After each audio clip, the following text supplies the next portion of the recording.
Bonsoir à toutes et à tous. Je tiens d'abord à remercier le public ici présent, nos amis musulmans et chrétiens, qui ont pris le temps de venir assister à ce dialogue fraternel. Merci également au docteur Zakir Naïk, que je respecte beaucoup pour son savoir et son ouverture. Permettez-moi de me présenter brièvement. Je m'appelle David, je suis chrétien, et je viens d'une famille où l'on aime Dieu profondément. En écoutant certaines conférences du docteur Nek, une question m'est venue à l'esprit, une question que beaucoup de chrétiens se posent sincèrement. Elle est simple, mais essentielle. Selon le Coran, le paradis est-il réservé uniquement aux musulmans? Ou bien les chrétiens peuvent-ils aussi espérer y entrer? Merci docteur, j'ai hâte d'entendre votre réponse. Bismillah ir-Rahman ir-Rahim. Au nom d'Allah, le tout miséricordieux, le très miséricordieux. Mon cher frère David, je te remercie pour ta question.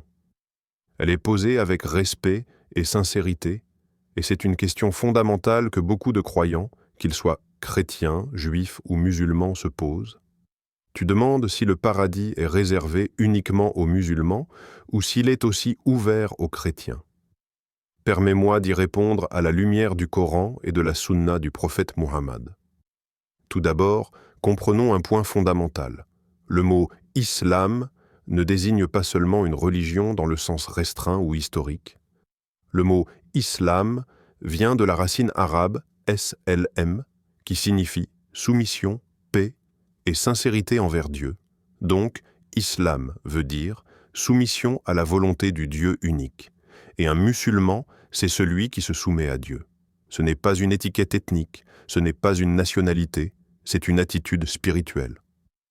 Ainsi, quiconque, à travers l'histoire, a sincèrement cru en Dieu, l'a adoré sans rien lui associer et a suivi les commandements divins, était, selon le Coran, un musulman dans le sens spirituel du terme. Par exemple, le prophète Abraham, Ibrahim alayhi salam, la paix sur lui, était-il juif? Était-il chrétien? Le Coran répond clairement à cela. Abraham n'était ni juif ni chrétien. Il était soumis à Allah, musulman, et il n'était point du nombre des associateurs. Coran, sourate 3, verset 67. Cela montre que la véritable religion aux yeux de Dieu est la soumission sincère à lui, quelle que soit l'époque où le prophète envoyé. Le Coran explique clairement qui aura accès au paradis. Allah dit dans la sourate Al-Baqarah 262, « Certes, ceux qui ont cru, ceux qui se sont judaïsés, les chrétiens, les sabéens, quiconque croit en Allah et au jour dernier et accomplit de bonnes œuvres, ceux-là auront leur récompense auprès de leur Seigneur. Ils n'éprouveront aucune crainte et ils ne seront point affligés. » Ce verset est extrêmement clair. Allah ne limite pas son salut à un groupe particulier. Il parle ici des croyants en général, qu'ils soient de juifs, chrétiens ou autres, à condition qu'ils croient en Dieu au jour du jugement et qu'ils accomplissent de bonnes œuvres. Mais mon frère David, ce verset ne s'arrête pas là.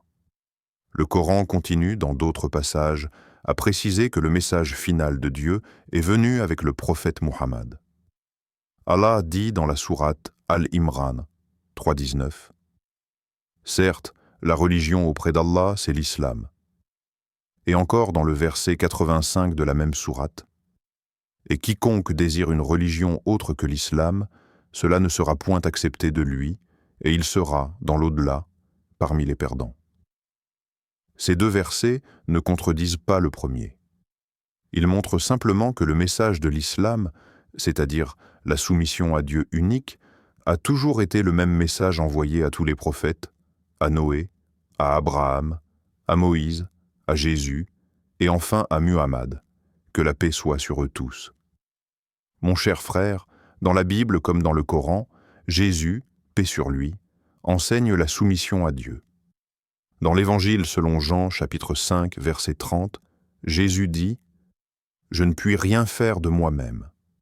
Selon ce que j'entends, je juge, et mon jugement est juste, parce que je ne cherche pas ma volonté, mais la volonté de celui qui m'a envoyé. » C'est exactement la définition du mot « islam », faire la volonté de Dieu. Jésus priait Dieu, Il jeûnait, il se prosternait. Il ne s'adorait pas lui-même, il adorait le Créateur. Ainsi, un vrai chrétien, c'est-à-dire celui qui suit sincèrement les enseignements originaux de Jésus, adore un seul Dieu, se soumet à lui et fait le bien. En ce sens, il est dans l'islam spirituel. Le Coran enseigne que tous les prophètes ont apporté le même message: croire en Dieu unique, le servir sincèrement, être juste et compatissant, préparer sa vie pour l'au-delà. Le prophète Muhammad n'a pas apporté une religion nouvelle. Il est venu confirmer et compléter les messages précédents. Allah dit: Dis, nous croyons en Allah, en ce qu'on nous a révélé, en ce qu'on a révélé à Abraham, Ismaël, Isaac, Jacob et aux tribus, en ce qui a été donné à Moïse et à Jésus, et en ce qui a été donné aux prophètes de la part de leur Seigneur. Nous ne faisons aucune distinction entre eux, et à lui nous sommes soumis. Coran 236. Cela signifie que tous ces prophètes étaient musulmans, pas au sens moderne du mot, mais au sens spirituel. Ils étaient soumis à Dieu. Et toute personne qui suit sincèrement leur message peut espérer la miséricorde divine. Le paradis n'appartient ni aux musulmans, ni aux chrétiens, ni à aucune communauté particulière. Le paradis appartient à Dieu seul. C'est lui qui connaît ce qu'il y a dans les cœurs, et c'est lui qui jugera avec justice et miséricorde. Mais le Coran nous enseigne aussi que, lorsque Dieu envoie un dernier message clair à l'humanité, comme celui révélé à Muhammad, il devient un devoir pour tous les hommes et femmes sincères de l'étudier et d'y réfléchir. Le salut dépend alors de la foi en ce message final, non par fanatisme, mais par reconnaissance de la vérité. Parlons maintenant plus en profondeur du salut et de la miséricorde de Dieu. Beaucoup pensent parfois que le paradis est réservé à un groupe spécifique, mais le Coran nous enseigne que Dieu est juste et miséricordieux. Allah dit dans la sourate Az-Zumar 39-53, dit: Ô mes serviteurs qui avez commis des excès à votre propre détriment, ne désespérez pas de la miséricorde d'Allah, car Allah pardonne tous les péchés. Regardez ces mots. Allah ne dit pas « seuls certains » ou « seuls ceux qui sont nés dans telle religion ». Non. Il parle à tous ceux qui ont failli, à tous ceux qui ont péché. Et il promet le pardon à quiconque se tourne sincèrement vers lui. Le salut ne dépend donc pas d'une simple appartenance religieuse, mais de la foi sincère, de la reconnaissance de Dieu et des bonnes actions. Maintenant, examinons ensemble les conditions du salut selon le Coran. Elles sont simples et universelles. 1. Croire en Allah, le Dieu unique. 2. Croire au jour du jugement. 3. Suivre les prophètes envoyés par Dieu. 4. Faire des bonnes actions dans sa vie quotidienne. Ce sont ces éléments qui ouvrent la porte du paradis, indépendamment de notre nom ou de notre communauté. Voyez-vous, même dans le Coran, il est mentionné que ceux qui croient et accomplissent le bien, qu'ils soient juifs, chrétiens ou musulmans, recevront la récompense divine. La distinction majeure apparaît lorsque le message final et complet de Dieu est révélé. Après la venue du prophète Muhammad, le chemin clair vers Dieu est celui du Coran. Parlons maintenant de Jésus, paix sur lui, et de son rôle dans le salut. Le Coran l'honore énormément. Jésus est né miraculeusement, il a été envoyé comme prophète de miséricorde, il a guidé les gens vers Dieu, et il a annoncé la venue du dernier prophète, Muhammad. Mais le Coran insiste sur un point crucial. Jésus n'a jamais enseigné qu'il était Dieu. Il adorait le Dieu unique et demandait à ses disciples de faire de même. Ainsi, un chrétien qui suit sincèrement les enseignements originaux de Jésus, qui adore un seul Dieu, fait le bien et se détourne du mal, pratique la soumission à Dieu, ce qui est l'essence même de l'islam spirituel. Regardons encore la sourate Al-Baqarah, 2,62. Certes, ceux qui ont cru, ceux qui se sont judaïsés, les chrétiens, les sabéens, Quiconque croit en Allah et au jour dernier et accomplit de bonnes œuvres, ceux-là auront leur récompense auprès de leur Seigneur. Ce verset est fondamental. Il nous montre que Dieu ne fait pas de discrimination entre les peuples ou les religions, mais qu'il regarde le cœur et les actions. Bien sûr, après la révélation du Coran, il est important de reconnaître et suivre le dernier message de Dieu, mais cela ne diminue en rien la miséricorde qu'il accorde à ceux qui cherchent sincèrement la vérité. Parlons maintenant un peu de la miséricorde divine dans la vie quotidienne. Dieu ne mesure pas notre foi par des titres ou des étiquettes, mais par notre sincérité, notre effort et notre persévérance. La foi d'une personne se reflète dans ses actions.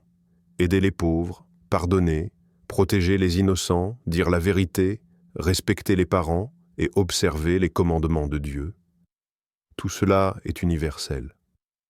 Même dans les textes chrétiens originaux, la charité, l'amour du prochain et la sincérité envers Dieu sont des valeurs centrales. Quand une personne suit ces valeurs avec un cœur pur, elle est sur le chemin de Dieu. Et c'est exactement ce que le Coran appelle la voie du salut. Une autre idée importante est que Dieu est parfaitement juste. Il ne jugera personne sur ce que les autres disent ou pensent de lui, mais sur ce qu'il sait, ce qu'il croit et ce qu'il fait sincèrement. Le prophète Muhammad a dit dans un hadith rapporté par Al-Bukhari: « Allah ne regarde pas vos corps ni vos visages, mais il regarde vos cœurs et vos actions. » Cela signifie que ce qui compte réellement, c'est la sincérité du cœur, pas le nom de la religion que vous portez ou la communauté à laquelle vous appartenez. Alors, que retenir jusqu'ici? Le paradis appartient à Dieu seul, et il choisira qui mérite sa miséricorde. Les étiquettes humaines, musulmans, chrétiens, juifs, sont secondaires face à la sincérité envers Dieu et les bonnes actions. Après la venue du dernier prophète, Muhammad, la voie la plus claire est celle du Coran, mais la miséricorde de Dieu dépasse notre compréhension et peut inclure ceux qui ont suivi un vrai chemin avant ou en dehors de cette révélation, s'ils étaient sincères. Enfin, mes chers frères et sœurs, réfléchissez à ceci. Le paradis n'est pas une récompense pour un groupe ou une communauté particulière. Il est la promesse divine pour ceux qui croient en lui, l'aiment et suivent son chemin, indépendamment de leur nom ou de leur tradition. Et rappelez-vous, la miséricorde de Dieu est immense, bien plus grande que toutes nos limitations humaines. C'est lui qui ouvre les portes de son paradis à qui il veut, selon sa justice et son savoir parfait. Mes chers amis, avant tout, je tiens à remercier le docteur Zakir Naik pour son écoute, sa patience et sa clarté. Pendant tout ce dialogue, j'ai senti un réel respect pour ma foi, pour mes questions et pour le chemin spirituel que nous, chrétiens, suivons. C'est rare de rencontrer quelqu'un qui explique avec autant de précision et de gentillesse ce que sa tradition enseigne, tout en nous permettant de comprendre le point de vue de l'autre. Qu'Allah te bénisse, cher professeur Dr Zakir Naik. Merci David. Je te remercie à mon tour pour ton ouverture et pour tes questions sincères. C'est grâce à des échanges comme celui-ci que nous pouvons rapprocher nos cœurs et nos esprits et comprendre que la foi véritable dépasse les frontières et les étiquettes. À vous, chers spectateurs et spectatrices, musulmans et chrétiens, nous espérons que ce dialogue vous a apporté clarté, réflexion et inspiration. Si cette discussion vous a éclairé et que vous souhaitez continuer à explorer la vérité avec nous, voici ce que vous pouvez faire. 1. Abonnez-vous à notre chaîne Lumière de la Vérité pour ne manquer aucun dialogue ou enseignement. 2. Aimez cette vidéo si vous l'avez trouvée enrichissante. 3. Partagez-la avec vos amis, votre famille, vos communautés, afin que le message de respect et de compréhension mutuelle se répande. 4. Enfin, participez dans les commentaires. Posez vos questions, partagez vos impressions et échangez avec bienveillance. Souvenez-vous, le savoir et la foi s'épanouissent lorsque nous écoutons, réfléchissons et dialoguons avec le cœur ouvert. Merci encore, David, pour ta sincérité et ta présence ici. Et merci à vous tous public merveilleux, pour votre attention et votre ouverture.